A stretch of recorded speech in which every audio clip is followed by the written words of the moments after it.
سفره ها رو پرداخت کردی؟ بله قربان، بله. جنس های حاج کاظمو فرستادی؟ بله قربان، چجور همه؟ بابای حاج اصغر رو بندازین جلو بچه‌ها، اون خیلی عجله داره. بله چیه؟ اینم میمانم.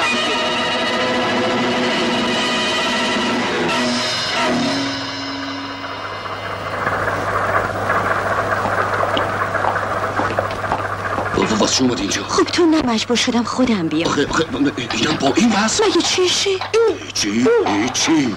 خیلی خوب، بفرمایید با من چی کار داری؟ اینجا. بله اینجا، حرفتو بزن. باشه اگه برای تو اشکالی نداره، برای منم مهم نیست. اجازه هست یه سیگار دود کنم، خستگیم دره.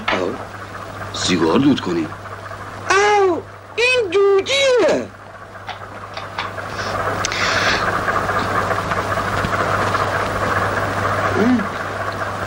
او فندقشم خراب آقا، الحمدلله. نگه بعدم جنده رو قبچینه بعدی سده یه نزلانه شدین بزنین به چک جوان مرده ایزلی شد. یلا اگر خانم جان کاری دارن زودتر فرمایشه بفرمان که ما کار زندگی داریم. یلا او نعمت خانه حالت چطوره؟ خوشگله.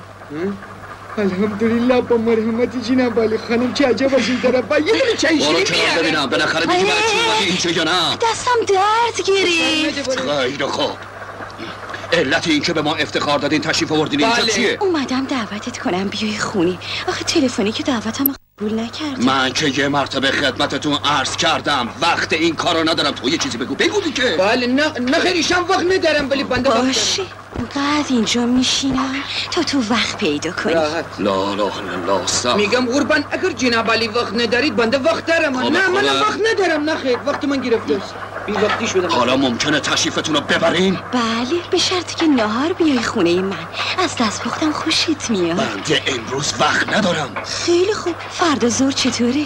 لا تا فردا ظهر یه کارش میکنم. حالا تشریفتون رو ببرین.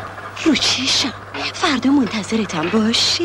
خدافظ خوشگله. قربانت قدم وچنی لحی بودین یه دونه چای دیگه میخوردین ده با من میگه خوشگله. برو دنبال کارت بود بنده میگه خوشگله. حالا قربان اون با من میگه خوشگله شما حسودیت هم میشد خوشگل نیستی. را بیافرین بابا. میگم